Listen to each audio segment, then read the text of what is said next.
Ça semble marcher. Bonjour à toutes, bonjour à tous. Je m'appelle Pierrick Clément.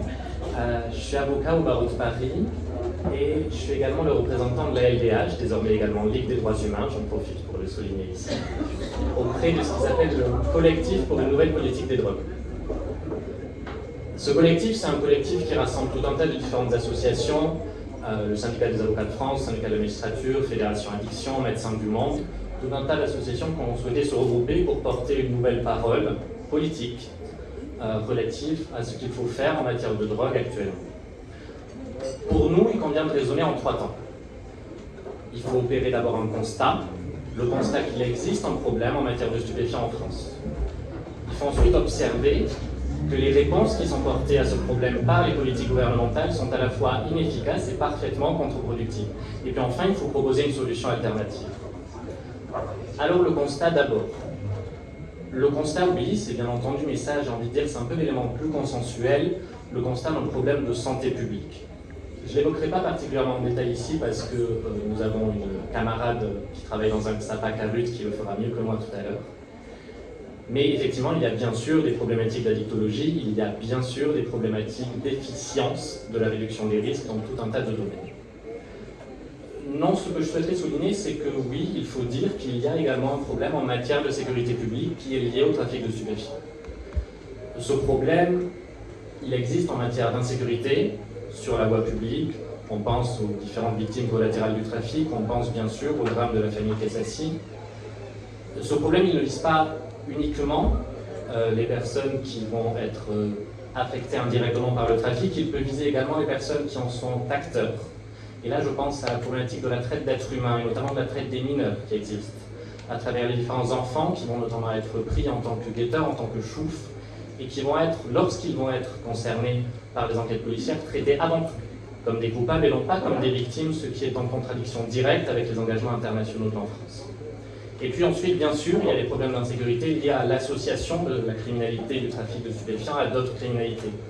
Au trafic d'armes, à des violences, à des règlements de compte, à des luttes pour tout simplement des enjeux de concurrence de ce qu'il faut bien appeler un marché. Une fois qu'on a dit ça et qu'on a fait ce constat, qu'il est nécessaire de reconnaître tout de même une remarque. Une remarque, et je reprendrai ici tout simplement les mots de la nouvelle chef du parquet national anticriminalité organisée de la France, qui vient d'être créée par la loi narcotrafic. Il n'existe pas, et je la cite dans le texte, de mafia en France. Il n'existe pas de mafia, il n'existe pas plus de phénomènes de corruption généralisée. L'OFAST, l'Office français anti-stupéfiants, donc notre organe spécialisé dans le domaine, nous indique que la corruption est, je cite, embryonnaire en France. Il n'existe pas plus de revendications idéologiques qui soient portées par les acteurs du trafic de stupéfiants. C'est regrettable de le dire, mais c'est uniquement des revendications, je dirais, vénales, tout simplement. Pourquoi j'évoque ces différents aspects? C'est pour vous dire que ces aspects-là, ils sont caractéristiques de ce qui fonde une mafia, de ce qui fonde un cartel, et que ce n'est pas ce à quoi nous faisons face aujourd'hui. Ce à quoi nous faisons face, c'est plutôt une multitude de petits groupes criminels qui sont en fait en concurrence entre eux, sans direction unifiée, dans un phénomène de criminalité de subsistance. Il n'existe d'ailleurs pas plus de mexicanisation du pays. Donnons quelques chiffres à ce titre-là.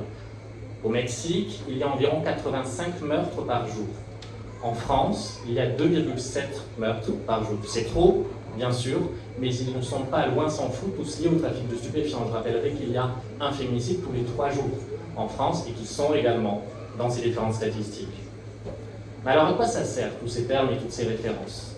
Narcotrafic, narcobanditisme, mafia, narcoterrorisme également. Ça vise avant tout à instiller la peur auprès de la population et ça vise à justifier le déploiement de mesures d'exception. En fait, on fait face exactement au même phénomène qu'on a connu à la grande époque des lois antiterroristes. Ce qu'on reproche à ces lois et à ce vocable, ce n'est pas l'objectif qu'elles poursuivent. Non, ce qu'on leur reproche, c'est les effets disproportionnés et ce qu'on appelle l'effet cliqué qu'elles déploient. C'est le fait de justifier des mesures d'exception pour, initialement, uniquement une partie très faible de la criminalité, mais qui vont finalement s'appliquer à toutes et à tous. C'est développer la peur pour les personnes qui vont désormais marcher au sein des manifestations d'avoir une amende forfaitaire délictuelle uniquement pour un motif de discrimination au faciès. C'est ça qu'on reproche. C'est en fait une atteinte aux droits fondamentaux qui est portée par ces différentes lois. Et ça m'amène donc au second constat qu'on doit faire. le constat de politiques répressives qui ne marchent pas et qui, pire que là, sont contre-productives. D'une certaine manière, on arrive à allier l'inutile au désagréable dans ce qui est formulé par les politiques du gouvernement. Alors on a deux avalanches. Une avalanche de textes et une avalanche de mots. Une avalanche de textes, sécuritaire bien sûr. On a la loi narcotrafic, on en a largement parlé. On a cette fameuse mesure, vous savez, qui consiste à pouvoir expulser des familles entières de leur logement dès lors que l'un des membres de la famille est concerné par une mesure de trafic de stupéfiants. À Marseille, il y a déjà 37 expulsions qui sont en cours. Heureusement, le tribunal administratif de Marseille a d'ores et déjà bloqué 2 de ces mesures qui ont été prononcées, mais ce qui nous démontre tout de même que oui, il y a, et c'est d'aujourd'hui jugé, des mesures abusives d'expulsion de familles entières qui sont déployées par le préfet. Alors on a également des fermetures administratives de commerce, qui sont des fermetures administratives et non judiciaires, ce qui signifie donc que ces commerces-là ne se sont vus reprocher aucune infraction formelle, ils se sont vus reprocher une potentialité, ils se sont vus reprocher un soupçon, et on va donc les fermer. Et puis on a le déploiement outrancier de techniques de renseignement. Comme leur nom l'indique, ce sont des techniques initialement utilisées par les services de renseignement français, normalement déployées dans la lutte antiterroriste ou dans la lutte contre les ingérences étrangères. Mais rappelez-vous un petit peu, on a parlé tout à l'heure de narcoterrorisme, alors pourquoi pas? Pourquoi ne pas appliquer dans ce domaine-là ce qui s'appelle les boîtes noires, qui vont désormais permettre de scanner algorithmiquement toutes les différentes discussions qu'il va y avoir afin de détecter ce qui pourrait relever du trafic de stupéfiants? Pourquoi ne pas activer les téléphones à distance des différentes marches de la population afin de pouvoir capter ce qu'elles disent au sein des différentes réunions? Et puis pourquoi pas également violer les différentes phases du procès équitable, dissimuler les preuves reçues par les policiers auprès de l'avocat de la défense qu'ils appellent le dossier coffre. Toutes ces différentes mesures, elles ont été déployées par la loi narcotrafic. Un certain nombre ont été censurées par le Conseil constitutionnel, notamment sur la base d'une saisie de la Ligue des droits humains. Mais elles existent et c'est ce qu'on essaie de faire. Alors maintenant, on a d'autres lois qui arrivent. Et on peut parler un petit peu de l'amende forfaitaire délictuelle aujourd'hui. Le projet de loi dit police municipale vise à permettre aux agents justement de police municipale désormais de pouvoir prononcer des amendes forfaitaires délictuelles. Alors je vais parler d'AFD dans la suite, c'est ça. L'AFD, c'est une procédure dans laquelle un policier va tout simplement, lorsqu'il patrouille dans la rue, observer qu'une personne commet un acte d'usage de stupéfiants et immédiatement prononcer une amende à son encontre. Pourquoi c'est un problème?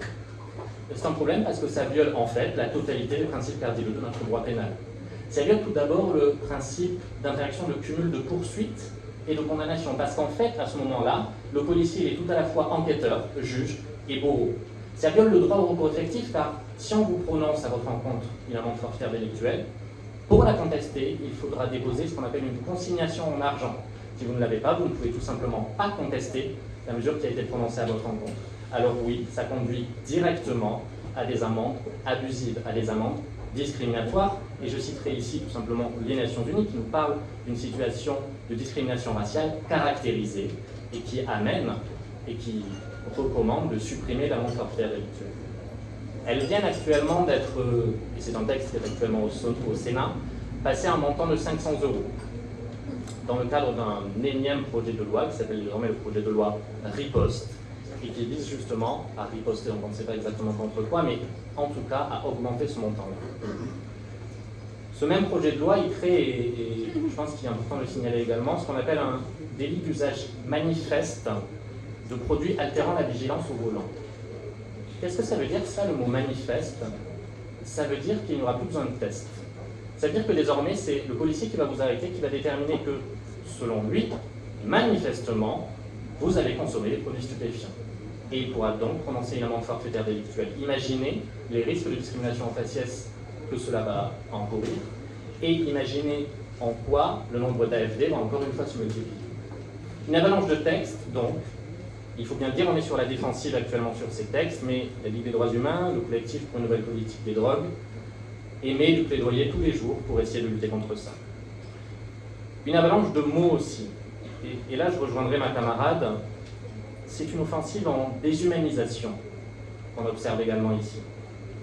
Ça rappelle en fait ce qui s'appelle en droit le droit pénal de l'ennemi. Le droit pénal de l'ennemi, c'est considérer que la personne que l'on sanctionne, elle n'est pas un citoyen de cette société. elle n'est pas un citoyen qu'il convient de prendre en charge et de réinsérer. La personne que l'on sanctionne, elle est un ennemi. Et un ennemi, la seule chose qu'on fait, c'est qu'on le neutralise. Et peu importe l'humanité des trafiquants de stupéfiants, peu importe les facteurs socio-économiques qu'ils ont conduits dans cette situation, peu importe les mineurs contraints, peu importe la pauvreté, peu importe le manque de services publics, la seule chose qui importe, c'est de les neutraliser. C'est la raison pour laquelle la loi narcotrafic a recréé ce qui s'appelle les quartiers de haute sécurité. Ils avaient été supprimés par Badinter en raison de leur caractère déshumanisant. Au sein de ces quartiers, quand vous y êtes enfermé, vous êtes isolé de tout. De votre famille, de visites, d'appels téléphoniques, de la lumière, de tout, surtout d'un espoir de réinsertion en fait. Vous faites l'objet de fouilles intégrales systématiques. Dès lors que vous êtes sorti de votre cellule, une fouille intégrale, pour ceux qui se posent la question, c'est ce qu'il y a après la fouille à nu. C'est vraiment intégral.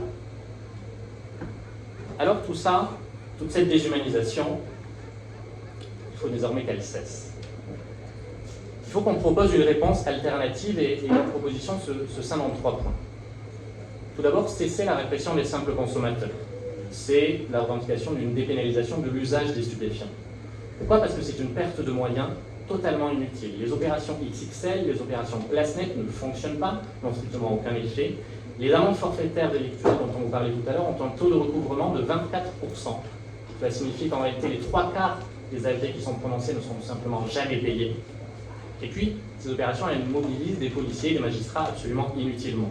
Elles développent des risques de discrimination, on vous en a un petit peu parlé, et puis elles stigmatisent les consommateurs et de fait, les éloignent de soins. Ce qu'il faut faire, c'est recentrer les moyens, et c'est notre dilemme axe, recentrer les moyens sur le haut du spectre. Mais le vrai haut du spectre, celui qui se trouve à Dubaï, celui qui participe du blanchiment de la criminalité organisée. Sauf qu'en fait, ce haut du spectre, actuellement, il n'est pas vraiment dans la cible du gouvernement. Non, parce que les officiers de police judiciaire qui s'en occupent, donc spécialisés dans le blanchiment, en tout, dans toute la France, il y en a 26. Les officiers de police judiciaire de l'OFAST, spécialisés dans la lutte justement contre les paradis fiscaux, il y en a 7, dans toute la France. Alors il nous faut recruter de véritables policiers spécialisés, recruter des magistrats, leur donner les moyens d'agir, renforcer l'Office français anti-stupéfiants. On vous l'a dit, il ne s'agit pas de dire qu'il n'existe pas de problème de sécurité, il s'agit de le prendre par le bon bout, de tout simplement faire en sorte qu'on puisse le résoudre. Et puis enfin, il faut investir réellement dans l'approche sanitaire et sociale. Il nous faut raisonner plus intelligemment. Ça fait des années, depuis les années 70, qu'on agit sur l'offre, puisque c'est un marché. Donc on agit sur l'offre en luttant contre le trafic et ça ne fonctionne pas. Alors il faut agir sur la demande. Il faut agir sur la demande pour réduire la consommation. Pour ça, il faut de véritables campagnes de sensibilisation et elles ne pourront pas fonctionner tant qu'il y aura une stigmatisation des usagers. Et puis, on a des problèmes sanitaires qui continuent d'exister. On vous parlera tout à l'heure des haltes soins addiction, mais la réduction des risques, si elle fonctionne pour partie, il y a des endroits où elle ne fonctionne pas du tout. En 2016, une loi est venue consacrer la réduction des risques en détention, notamment. Et c'est parfaitement évident d'ailleurs. Puisque la prévalence du VIH au sein des lieux de détention, elle est 4,5 fois plus forte qu'au sein de la population, c'est évident. Sauf qu'en fait, cette loi, depuis 2016, elle n'a toujours pas été mise en œuvre. Alors il nous faut agir sur ces 3 points. Il nous faut, comme on l'a dit, faire le constat qu'il y a un problème. Il nous faut dire que les politiques qui sont menées, elles sont inefficaces. Et il faut proposer de véritables solutions alternatives. Et j'en conclurai simplement pour renforcer les propos de ma camarade. On ne refera pas ces politiques sans l'avis des premiers concernés, qu'ils soient les usagers, qu'ils soient les trafiquants, qu'ils soient tous les maillons de la différentes chaînes qui gèrent ces éléments. Merci.